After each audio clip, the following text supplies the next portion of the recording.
One of the things that she and I talked about it, he said, well, I've been all these years talking about the right to vote and how if we could just protect our vote, great speeches. We would do this and that. But he said, I was talking to a person who told me, we've been voting a long time. And don't you still see these slums and tenements, and rats and all us poor and everything else and people discriminating against us and all the stuff that happened?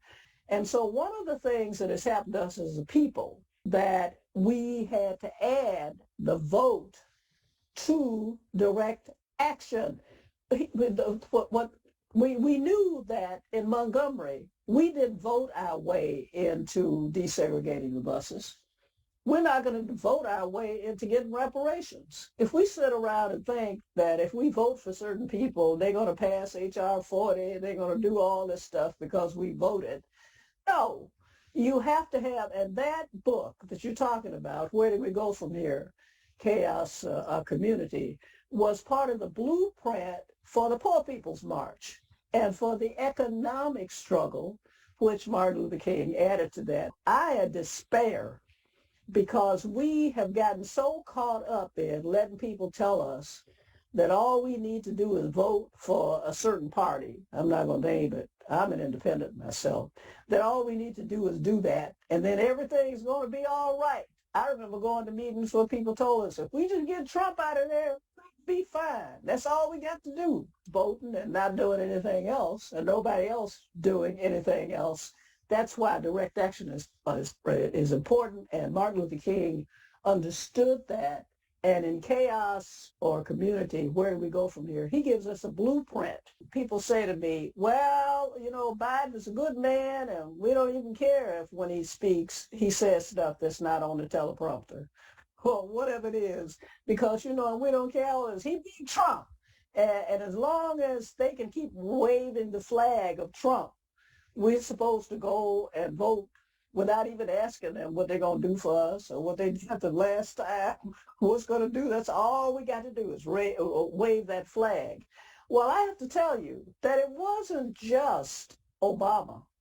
It was after that, more recently, Black Lives Matter. What we thought we were doing with Black Lives Matter, along with the white folks and other folks who came in the coalition and everybody was going to do something about police and George Floyd and all that. We remember all that. And all the people who said they were going to do stuff and the corporations that were going to do, all these people who were going to do something. And then we told we were going to get police reform, okay? And then the campaign came. And then everybody told me we should stop. Black Lives Matter sent out a notice. And everybody said, let's stop talking about these issues. Let's just vote. If we can show them that we'll vote, and a whole lot of us will vote, we'll get police reform. If we can show them that we'll vote, we don't need to ask them for anything. Now, we don't want to make people nervous. What we'll do is just wait and show them, get out there. And all the people that I know that are in my circles, they spend all their time worrying about, can we get enough people to come to vote? And is there voter suppression? And I kept telling them that people are not suppressing the vote. In Georgia, they're going to vote like they're going out of their minds. Everybody's going to vote. But you need to go ask those people for something. Ask the people who are running, what are you going to do about police reform? And they didn't do it. And what we have had is backlash. The big backlash came, and the police became embraced no matter what they were doing, whether they were good or bad. A lot of police are good. I've got some in my family who try to do the right thing, and other people do. But the point was that we don't want to be abused. And we had established that, and we thought we had established that.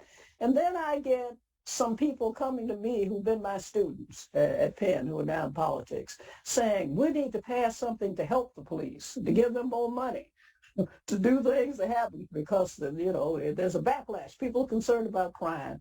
And our voices have been on that. We got backlash drowned out. So what has happened is every time you get progress or what looks like progress, you get backlash. The woman I wrote about, Callie House, and she had all these petitions to Congress to get us some reparations, and they ended up putting her in jail because they said she was selling us fraud, and that she had no chapters, that she didn't have members, she didn't have anything. They lied on her, and that it was fraud for her. Guess what the fraud was? The fraud was to be telling black people, Negroes, that they should be organized to ask the government for reparations when you should know the government is never going to give them anything.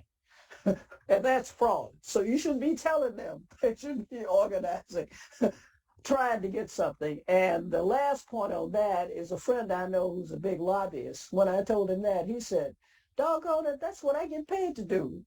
To go, people pay me to go and ask the government to do stuff that the government doesn't want to do. So they put her in prison for telling black people they should organize to try to get something.